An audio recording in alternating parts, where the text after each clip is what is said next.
Good morning. This is 2837. Calling. No need to wing it. You might fail. No test flights today. Just say Robert didn't introduce, or Robert may have forgotten. Those are allowed options.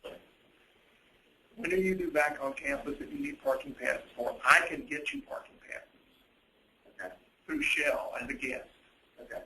If that's an issue. You know, when you're item, I've got your schedule. We'll get that. I'm just curious where you can see everyone who's here. There should be one here. I don't know. It's not. Right there. You did it down. You're not an employee yet, so they wouldn't believe you. Cheryl has a calling. And they charged you 5, they're supposed to charge you 2. There you go. Hold on. I need to teach you about projecting a positive. You good? Yes. Good, Joe. Glad you're Don't think here. it's right.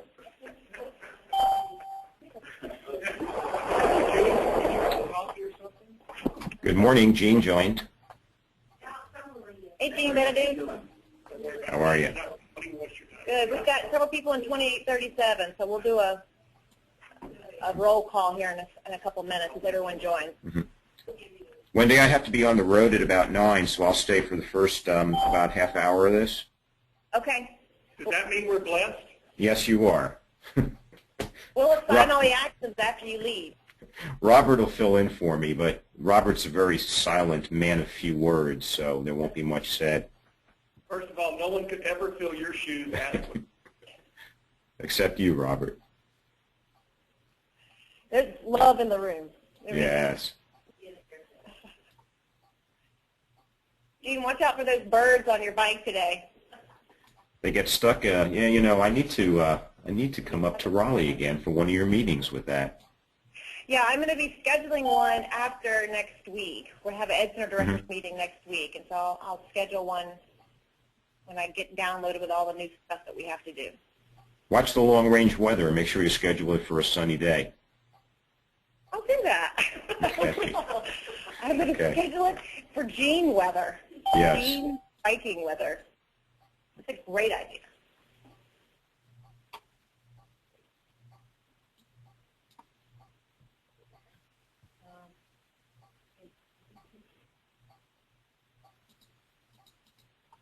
There are several people who have joined in. I'm just trying to see. Let's see. I'm looking at Barrett Walker, Cheryl Smith, Jean Benedict, Heather is organized, Holly Singleton, Ken Hoover, Mary Stevenson, Mike Reese, and in 2837 we have Robert Crew, Teresa Chapman, Alex Easley, and Maria Barber. I have 8:31. And I'm ready to go, so I'm going to go ahead and get started. Jean has to leave at 9. Can everyone hear me okay? Loud and clear. Yes. Okay, fantastic. So, yeah, thank you to Cheryl for organizing this session to get an update on what's going on in the OTI Education Center and safety offerings. I've developed a bit of a PowerPoint here, and gosh, for some reason I can't get it to work. Hold on. Okay, now it's working. So let me just tell you what my objectives are, but at the end I really want to hear from you, and as I go along, I need to hear from you what your questions are relating to what I'm presenting to make sure you're getting the information that you need. I have 3 things that I wanted to focus on. One is to identify the status and new offerings, what's going on at the Southeastern OTI Education Center. I wanted to introduce the new product of the HASCOM Compliance Toolkit. Many of you have heard about it, so I wanted to show you a little bit about how it works. And I wanted to identify some trends of customized safety training.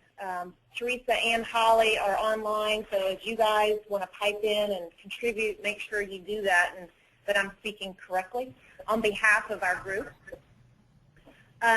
First, to put things in perspective of where we're going right now with the OTI Education Center. Maria, would you mind getting this? Thank you. We're just turning a light off on the front of the screen here. We're in 2837. There are currently 28 OTI education centers across the country. And we joined in 2008.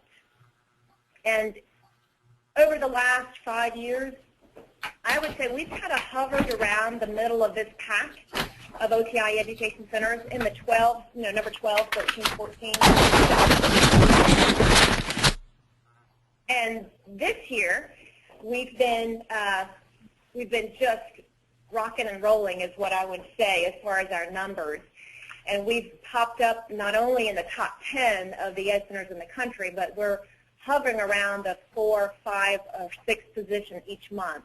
So what you're seeing here in this slide is as of April 30th, 2013, the number of students that we have trained in conjunction with the University of Tennessee, we're at 1,169. That may be small for you to see.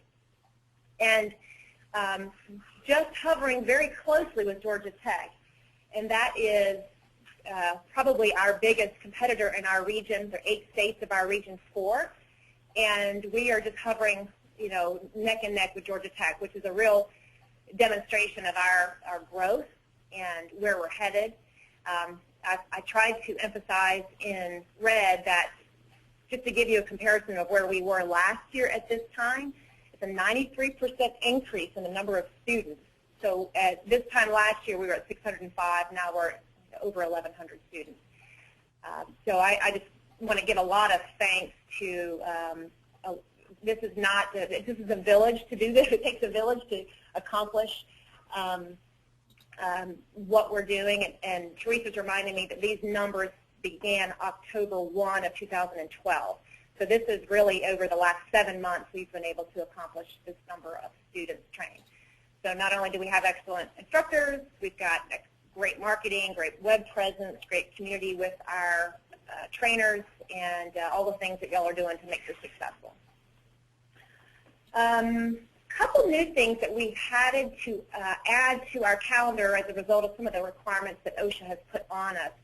And you may come across some clients interested in this. And this is the OTI 3110. It's a fall protection system. OSHA, just to give you some background, the #1 cause of fatalities and work-related injuries is falls. So we have now been required to teach a 3-day class on fall protection systems, and we'll be teaching this in Raleigh in September. It is posted on our website. Jonathan Bortrager and Paul McCain will be teaching that class, so anything you can do to help promote that, we would appreciate it. We'll be doing some active email campaigns and those kinds of things, but anything that you can do. This is not just related to construction. Falls are issues in general industry as well.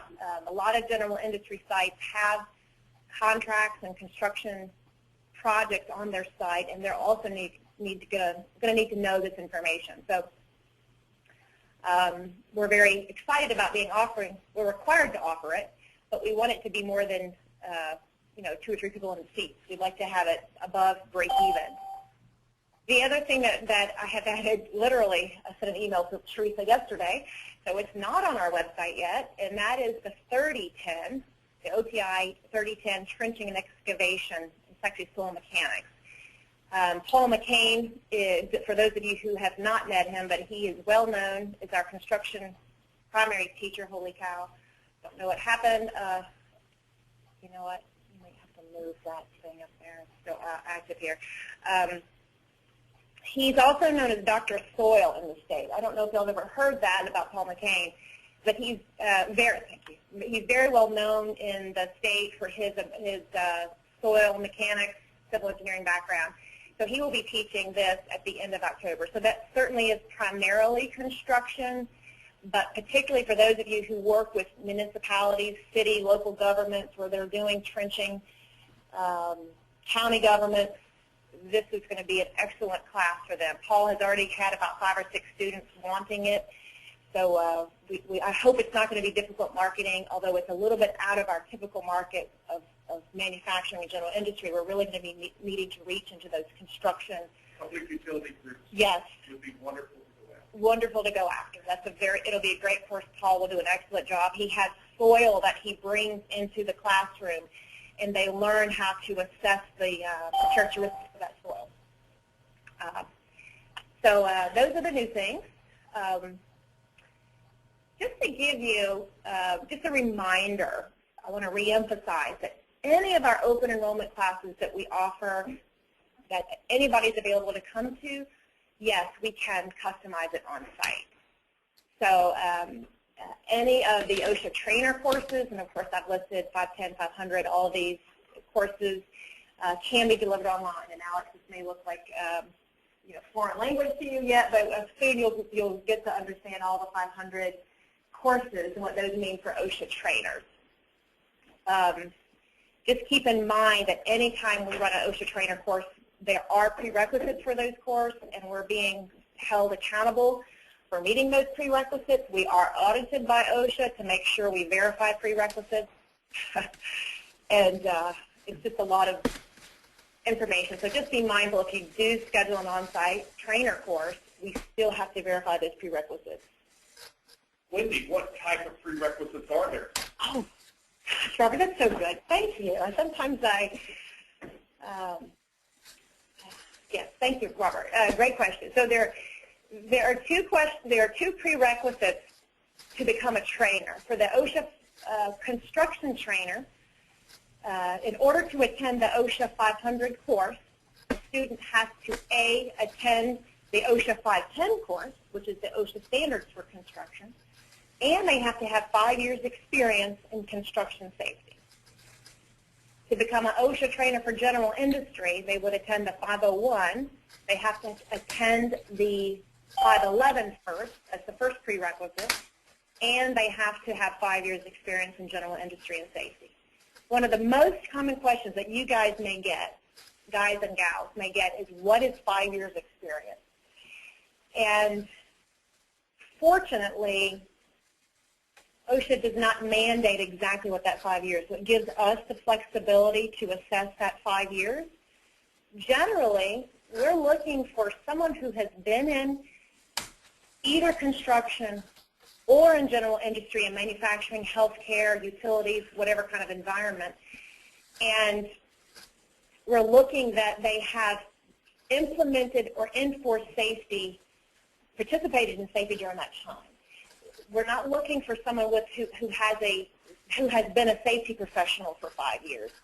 But if someone has been working in industry or in construction as a foreman and has implemented safety, they've got experience. And sometimes those are the best trainers.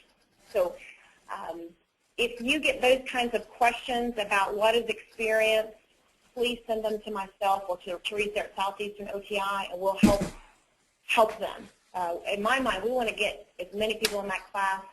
The only time that I have really said we cannot accept this as experience is someone who's come in with a 20-year experience in accounting. And that clearly we cannot translate that into safety. But we try to extract any kind of safety experience out of it. Let's say we're on a safety committee for 15 years in active representing accounting. Sure. I mean, and it's all relevant to implementing or participating in safety. But it doesn't have to be a safety professional. Excuse me, Wendy. Thank you very much. I'm having a hard time hearing. I think there's somebody, if somebody could mute, there's a bunch of shuffling going on. I'm having a hard time hearing you, Wendy. Okay. Probably Robert. He's been shuffling. Yeah. Wendy, are all of the OTI classes that are listed on there, including the short courses, are those all listed in our catalog? Yes, all of these are listed in our catalog. The only exception might be the 7510, and I've actually highlighted. The 7510 has been difficult to run as an open enrollment class because it's a 3.5-hour class. It's just hard to run. But yes, the quick answer to your question, all of these, possibly the 7510s, are listed in the catalog. Okay, and short course means they're all half sessions, half days, is what you're saying? The short course is a term used by OSHA, but what it means is it's either a half day, a 1 day, or a 2 day. Okay. For example, the 7845 is a half day. The 7500 is about a 6-hour class. The 7505, however, the accident investigation, which is an excellent course, is 2 days. Although Holly has narrowed it down to 1 day. If we cut it to 1 day, though, they don't get the OTI certificate for it. Correct. OSHA requires a minimum of 14 contact hours, so if we reduce it to a 1-day event, we won't be able to give them the OTI certificate for that. They can still get mesh credits for it if that's something that they're interested in. And Wendy, I just checked the catalog, and 7510 is described in the course catalog. Thank you. Thank you. I didn't have it in front of me. The one thing, though, that did come to my mind related to the 7510, and this came up in the last couple of weeks. There was some mention that MEP, one of the areas that perhaps IES was not being as proactive in MEP is offering in-kind services. So something to consider is the 7510 is a very easy course for us to teach. It's 3.5-hour minimum contact hours. It's called Introduction to OSHA for Small Business, and it's designed to help small businesses understand what OSHA is, how they can help the small businesses, where to get resources, those kinds of things. And I guess I'm going to offer it out there. Is it something that we should be doing for free, and we could offer this on a regional basis? It won't take, the content is essentially developed. It's not going to be a lot of our time, but perhaps we could offer so many free events a year to small manufacturers. And if it's something that you're working with your economic development regions, particularly for those small manufacturers, when I say small, meaning 50 employees or less, I'm just going to plant the seed. If it's something you want to do, contact us and let's see if we can offer that. We've not been successful at running it where people are charged a fee. So maybe we need to offer it for free and help you get exposure to those manufacturers in the area, as well as meet some of the needs of the economic development, SB, TDC, community college, organizations. Also, I wanted to bring to your attention our website. Teresa has become the webmaster of our website, and I say we, but I really mean she. She has really tried to ensure that we've got current information continually posted on this site. We're being held accountable to get information out to our trainers as soon as OSHA makes a change. So therefore, this particular website is very dynamic. It moves quite a bit. I'm going to try to launch it now, see if it works. If you're out there, you can see it as well.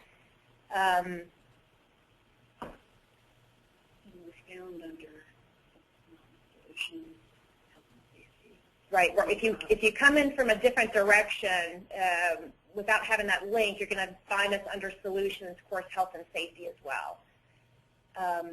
Couple things that are important. If you ever get requests or questions from trainers about how to process cards, Teresa has tried to make it as self-explanatory as possible on this website. How our trainers get cards. Teresa's processing anywhere between 1,300 and 1,700 cards per month. Each card is $5.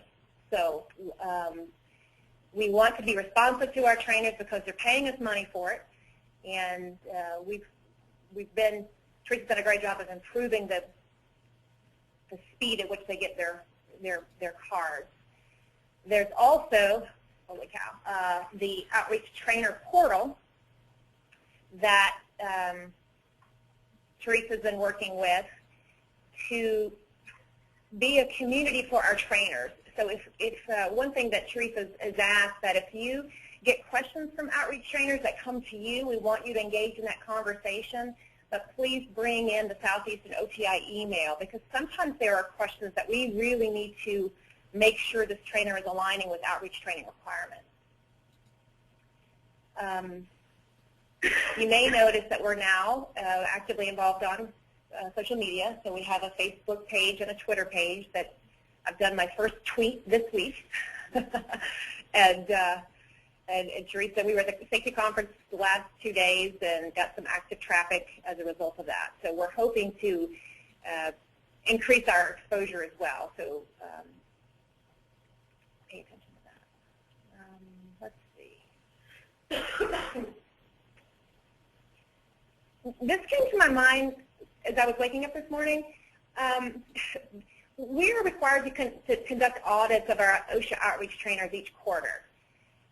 We have to conduct records audits to ensure that they're teaching their 10 and 30-hour classes correctly. We're also required to conduct observation audits. We have to go to their classes as they're teaching 10 and 30-hour OSHA outreach classes, and we have to observe at least 3 hours of that event to ensure that they're in compliance with OSHA outreach training requirements. We have all of the instructors on our team has kind of signed up to participate in this observation audit, so it's not Teresa running all over the state.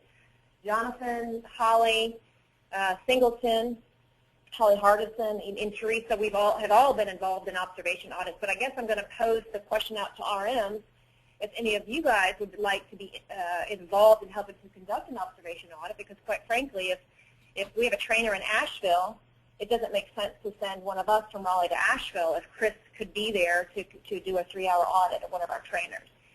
It would also allow you, particularly if it's in a manufacturer or a potential client that's doing the training, it might get you closer aligned with OSHA outreach trainers. So I guess I'm offering that opportunity up, and if you're interested in doing that, there will be no revenue from that, I'll be honest. There's no revenue other than just relationship building with our trainers. And Wendy, the audit of that is the entire time they're teaching it, or it's a sampling of that? It's just a sampling. So to your point, Gene, we're not held accountable, for example, being there for an entire 10-hour or a 30-hour course. We have to be there for a minimum of 3 hours.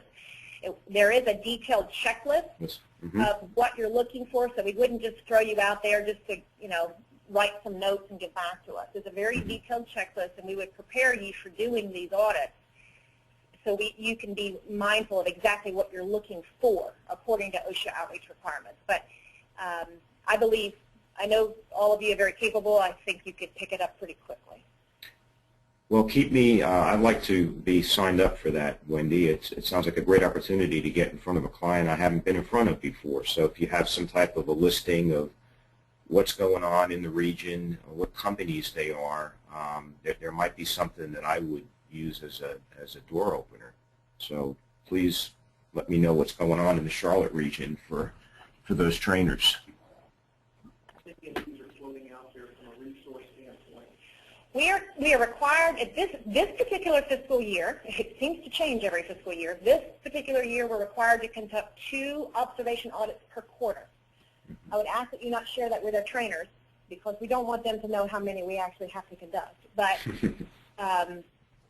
2 per quarter. So we're trying not to have them just in the Raleigh area. We would like to go outside of Raleigh. And we've asked our folks at University of Tennessee and the Knoxville, Nashville area. They've also agreed to help do these audits. I'm hoping for an audit in either New York City, Puerto Rico. We do have a trader. We do have a trader in New York City, but I'm just waiting to do his. I'm just kidding. But because we're not generating any revenue, we're just mindful of travel costs. And if we can help, if we can solicit your help, and it would be beneficial to you, then it would help us on resources. So thank you, Jane, for offering that. And if Teresa's really the gatekeeper of identifying trainers that need to be audited for various reasons, and we'll just keep you on that list if something comes up in your area. Sure. Wendy, I think it'd be good for, maybe Teresa just to let the RM know if there's one in their area, and then if they can make it work, I think that the majority of folks, if it makes sense, it's a client we want to get into, I think the majority of folks would be willing to look at it. So maybe if you just kind of keep it on our radar screen and let us know when they're out there, across the board, I think it'd be helpful. Yeah. It takes time to get all of us trained, so then you don't have to worry about who's been training. Yeah, so Robert was suggesting to get a training, so we will be happy to do that. And the next time that we're all together as a big group, we can explain a little bit about the process, what you're looking for. But honestly, it'll really help you folks understand what a trainer does and what their responsibilities are. How long, if you have to train us, how much time do you need, like if you wanted to do something for all the RMs? Half an hour at the most. The forms are already developed. You guys don't have to come up with an audit checklist or anything. They're already developed. We just need to show you what the form is and explain a little bit about the requirements. But it's pretty pretty easy for you guys. If you've ever done any audits, this will be pretty easy for you. I wonder if you or somebody that could do that's available the 19th, we can probably work you into our regional manager meeting, which is the day before the all hands. June 19th? Yes. Okay. I'll get with you offline and we'll figure out what time. Okay. We'll put it on the calendar, and Teresa or I will take a look at that. Jonathan just conducted one 2 weeks ago or so, and it was okay for you? Yeah. Very intuitive. Okay. Jonathan just conducted one his first time a couple weeks ago, and it was pretty straightforward. Okay, so that's kind of an update on OSHA Ed Ctr stuff, but I wanted to take a minute to introduce this new product. Y'all have heard a lot about it. Marketing has done a great job of getting it up on our website and on the staff portal page. We've got a website available now. I wanted to show you what it looked like. This is in order for organizations to come into compliance with the new hazard communications standard that was updated in 2012, March 2012. Employers across the country are required to implement this training by December the 1st. And as a result, we decided, at Holly Singleton's great leadership, to develop an online compliance toolkit to help companies download their own training materials. So let me see. These downloadable training materials are including a lesson plan, instructor notes, student handouts, PowerPoints, and a quiz worksheet for each of these 3 topics. I'm hearing feedback. Understanding labels, the new labeling requirements, understanding pictograms, and understanding safety data sheets. So I encourage you to take the word material safety data sheet out of your language. It is no longer called an MSDS, it's called a safety data sheet, or SDS, and that's going to be aligning with these global harmonization requirements. So let me see if this works. So the toolkit, just so you know, I've already opened it up here in my field. This is $129. The employee, the student who has bought this, is going to come into a Moodle environment, and they are going to be offered a variety of things. They will be offered to go through a program to kind of understand what the changes are. Well, we go through in a little bit of detail of explaining what the changes are. Let me go back here to the very beginning. They will be able to understand how to develop a compliant program. So we explain to them what they need to do. We described completing their chemical inventory, updating these data sheets, labels, conducting training, and probably what really is the most bang for the buck is these downloadable materials. And in this section, they will be able to kind of scroll through, and Holly has actually introduced this earlier. I'll show you that in a minute. But to give you an idea, this is all of the resources that they will be provided: lesson plans, PowerPoint slides, instructor notes, handouts and worksheets, even a attendance documentation of certificate of completion. They can download these one by one if they want to, or they can click this and download in one easy zip file. I actually used this last week at a training event, and it was very nice to have everything packaged in one place. I just can't tell you enough how so far we've sold 20, roughly 20 folks are in the course right now, and that's really just been a local launch. We haven't done a complete national launch out. outside of our existing client base. So I'm very hopeful that this will continue to grow and be a great resource even after December the 1st. So who's our local resource? Who do you send it to? So Robert has Hey, Wendy? Who did it go to? Robert asked who it went to. So Maria, has this gone to it's gone to, I know, our mesh list. So there's been some local, anybody that's on our mesh listing has contacted about this. Maria has posted it.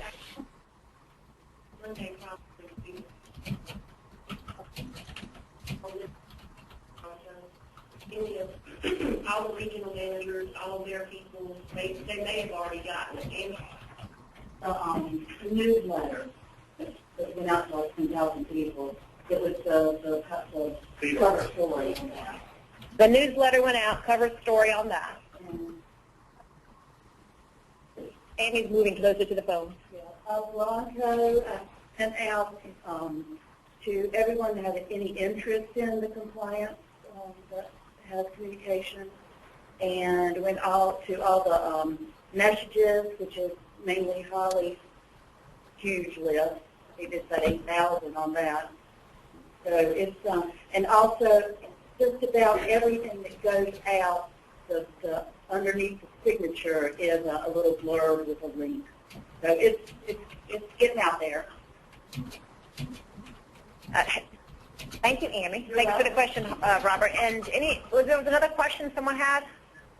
Yeah, I had a question from a client, something to the effect that since all the chemical suppliers haven't put out their documentation yet, that things could change. I don't know if that meant with the standard or with the way they comply, and how would that affect this training that we put together? Holly, do you want to respond to that one? Sure. One of the, I guess, confusing aspects to this whole switch over to a GHS approach to HAZCOM is that OSHA has developed a timeline that includes incremental steps. And so not everything has to be in place until, I think it's June 1st, 2016 is the absolute everything has to be taken care of. So unfortunately, the very first deadline is December 1st, December 13th. And you'll see what Wendy is pulling up right there, and you'll see that effective completion date, December 1st, you have to train employees on the new label elements and the safety data sheet format. That's what this package is about. So this training package is specifically designed to meet that single aspect of the, all the different details that have to be completed. And you'll see the other completion dates listed under that. So this training package it's essentially generic, and it's looking at making sure workers know what's coming. There won't be any changes to what's included in our training package. That is set in stone. So workers would be informed about what to expect, what a label is going to look like, because it's going to be different, what the pictograms mean. That is specified as one of the training requirements, and then what the new safety data sheets will look like and how to find information on them. Does that help at all? Yeah, it sounds like it's generic enough that any changes that may come to the standard or compliance with the standard will be outside of this training. Yeah, and OSHA has pretty much said they are not planning on any changes to the standard. It's just that chemical manufacturers don't yet have to be using the new labels, and they don't yet have to have the new safety data sheets in place. So this is trying to provide training so that when those things happen, workers will be familiar with what they're seeing. Great, thanks. And we can send this compliance deadline sheet out to the all RMs so that you're aware of it. But you'll probably be hearing about this from a safety standpoint for the next couple of years. and we were all going to have to know MSDSs and FDSs for the next 3 to 4 years because they allow them to ship anything made before the deadline. Absolutely. So we're going to have a blend of both processes for probably 5 years. Yeah. So what we're doing is trying to get OSHA wants employers to get a jump on. Some chemical manufacturers have already started to transition over to the SDS and the new labeling system. So those that are more on the leading edge, employees need to be aware of them. So we're looking forward to seeing what kind of response. For those that are in the Moodle course right now, I haven't heard a lot of problems. I haven't heard any difficulty. So it's nice to hear it's okay. They're getting in there. They're getting what they're needing. So therefore, when we go large and get hundreds of people in this course, I'm sure we're going to sell hundreds. We want to make sure they can maneuver around without any difficulty. The other thing I will mention related to HAZCOM in the online toolkit, but yes, we can bring this to the site. Barrett is working with Holly to schedule a date for Grass America, and Holly will be training all of their 130 employees at Grass America in Kernersville on the HAZCOM update. Some of our clients, despite being offered the compliance toolkit, they really just don't want to do it themselves. They want us to go on the site and do it for them. So we're starting to see some traffic with that. There are 2 open enrollment half-day classes. Holly will be teaching in Raleigh and in Greensboro this year as well. You can send folks to that. And she continues to travel the state, and even in South Carolina and Virginia, I believe. She's presenting several presentations to large conferences, large audiences that we have seen great responses to those as well. So it's nice to be considered somewhat of a expert in this area. There's a thought that I had just being with groups of people who are interested in this topic. What I have found is if I show them what the product looks like, if I'm able to open one of the PowerPoints as an example and show them one of the lesson plans, that seems to really anchor and sell the product. So I wonder if it would be possible to get a login for the RMs so that when they're with a client, they can say, oh, let me show you this and how it works and what it looks like. Because I think that's probably what's missing on the website. Folks don't really know what it's going to be until they've bought it. Actually, that's a good question. I got a gentleman that called a couple of days ago who wanted to preview the course before he bought it, and what I offered him was that I could take a couple of the documents and PDF them to give him an example of what it would look like. Moodle doesn't really have the capability to do a preview of the course. You're either in or you're not. Several of the RMs are in there because we wanted to get their feedback. I don't know if anybody has actually gone through and taken a look, but several RMs are already in there. But the quick answer is yes. We can decide if there's a generic password for RMs to have when you're with a client, or we give some examples of what the products are to show in the field. No matter like what's better. To give examples? This is the deck we have to use. This is an example of what's in there when you go in. Okay. That way we're not plugging up Moodle and going in and out. Gotcha. Okay. I believe you're going to have a surge at some point. You're going to have a lot of people come. We've seen a couple of competitors come through in the last couple of days, and I haven't seen anything that has impressed me nearly as much as what we have. So I really do think we have something very unique, a great tool. Not only are the competitors offering downloadable materials, or are they just offering an online course? I've seen a couple of both. I've seen one that's offered an online kit, but I've also seen DVDs. People are trying to just sell DVDs. Any online courses, yes, but any other kinds of training materials. I will say that one of the details related to what we're offering is unique in that when they download the PowerPoint slides, they are open and editable. So they can take our PowerPoint slides and customize them to their company if there are things they want to add or expand on. So that might also be a selling point. It's kind of a double-edged sword because it means we've got stuff out there that people can use at their pleasure, so to speak.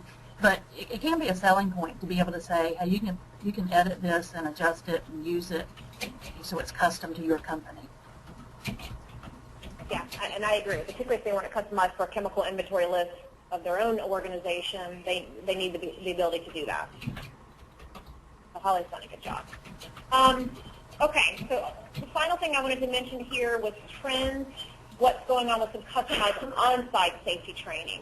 This is a little picture of Mac and his 40-hour class. We're still continuing to see a lot of growth in house walkers. Jean, you've got Mac in your area pretty much half the year doing as Pro, Nobel, Hinkle, 40-hour on-site. Sure do. And Robert with Covidian, regularly these 8-hour refreshers. Zero Tachi comes back every year. So we're continuing to see those growth and continuing to see repeat business. They just call us before they go anywhere else. So we'll continue to see growth in that area. Just to give you some examples, some of the customized on-site training, and I want to emphasize customized because we don't necessarily market these things that we can do on our website, mainly because we customize it to what the client needs. Everyone has different levels of safety programs, and so we can come in and work with what their needs are. Cascade Tissues down in Rockingham County, they've been doing every year training all 120 employees at one time at an annual training event that's scheduled for later this month. And every year they just call us up and want us to facilitate this session, full-day event. And Holly calls it inter-training because it is training, but it's designed to be interactive and fun and applying what they've learned. So she and Jonathan are having to be creative this year to do something different. I've already mentioned we can do accident investigation on site. Holly took a 2-day event and squeezed it down into 1 day. We couldn't give them OTI certificate, but we are seeing some requests of very focused accident investigation training for their teams to go out and investigate accidents. Charlie is still reeling with 18,001 projects. So those keep coming in, and thank goodness we can utilize Charlie as a member of our team to implement and train with the 18,001 internal auditor training. This is very robust with that. Respiratory protection. Several years ago, MAC was requested to do essentially a train the trainer on respiratory protection up in Elizabeth City. Well, they've now got new people and they want them to come back. So just to give you an idea, MAC can conduct a very focused respiratory protection and a very focused science-based entry, what their needs are. Jonathan has just finished this week a 10-hour OSHA with Tiger Tech, and let me just say that we don't really market that we can do 10-hour OSHAs. We train trainers to conduct 10 and 30-hour OSHAs, and so we don't necessarily promote on our website that we compete against them. However, there are many clients that prefer to use our instructors because they know us and they know the quality, and they would rather come to us directly rather than using a large pool of OSHA trainers that we have available and can lead people to. So on one hand, we don't have the resources to conduct dozens of 10-hour OSHAs, 30 hours across the state. We just don't have the resources to do that. However, in some cases, we want to do it because it serves a need and it serves a client, and it's quite frankly, it's fun. It's actually a fun thing to do for us as instructors. So I'm going to leave that. Let's have a discussion about that if you're getting a lot of requests. Teresa has been talking with Cheryl that we get a lot of requests that come directly into Teresa asking for an instructor for 10-hour OSHA. So we're at a point where do we want to send those to you guys, to RMs, to differentiate, or send them directly to a pool? So it is a discussion that we need to have going forward. I'd say we just need to have a discussion about it. And then finally, other trends as far as getting away from safety training, but some customized safety projects. Jonathan is just finishing today a laboratory safety project at VRI in Morrisville, very customized, developing the chemical hygiene plant. And let me tell you, this was a intense, 72 pages? 72-page chemical hygiene plan. So if you want to see a good chemical hygiene plan, just ask Jonathan about it because it was very comprehensive. So he took what was required by OSHA for a chemical hygiene plan and then put it on steroids according to what the customer wanted and had a very comprehensive chemical hygiene plan. It was very time-consuming, and of course it was a learning lesson on our part because it was a scope creep. We didn't realize the needs of the client, but it helped us develop a good template for the next time it comes around.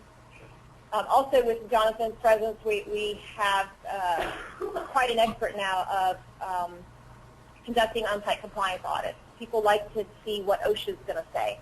So since he's a former compliance officer, he's gotten a lot of attention, a lot of requests for these compliance audits, through the eyes of an OSHA inspector. One thing I will say, and this is a good rule of thumb to think about, that for every 1 day on site of a walkthrough, it's at least 1 day off site. And depending on the size of the organization, we've got Kyocera that we've actually said we're going to at least need 2 days off site just because of the size of the organization. The types of hazards that they have, the types of chemicals that they have. It takes a lot of report writing and researching and ensuring that we're writing correct information on a report. So just keep that in mind. So part of that should be in the assessment by the product lead of improvement specialist and the regional manager in assessing how big is the company and how complex is it. We should probably have a small, medium, and large price structure. Yeah. And that's a great point. To protect our resources. Yeah, yeah. And Charlie would probably agree with that as well. Some of the environmental compliance offices reports are the same. Being on site is a lot of data collection, but writing those reports, particularly when you're cycling through regulations, it's very time consuming. A couple other things we've done: a job hazard analysis. Holly's been working in Syngenta. They just keep calling us back and want us to do some job hazard analysis for ergonomics in their labs. Holly Hardison just completed a 2-month assignment for ergonomic risk assessments down in Ingersoll Rand and Southern Pines, and so she was on site for every other week for 2 months, nested into their staff and their organization. And she's also working with Syngenta on a chemical hazard evaluation where they're taking all of their SBSs and modifying them and classifying them to the new criteria according to GHS. So she's got notebooks of their safety data sheets and sitting at her desk here in Raleigh and putting all this data into a spreadsheet. So, very customized depending on what the organization wants. And so I'll leave with this reminder that this is still free on our website. It's developed from a Susan Harwood grant. Many of you still may send your folks to it. We have about 2 to 3 people a week that still complete this course. I'm thinking this might be the year we may start charging, and I need some feedback from you guys on the value of doing that. We were required to offer it free for 2 years, so that 2 years ended about 2 years ago. And maybe this is a year we start thinking about charging, but I need some feedback from you guys on that, and if we start charging, clearly we're going to have to update it. And then finally, that's, in a nutshell, what's going on in our group. What other questions do you have?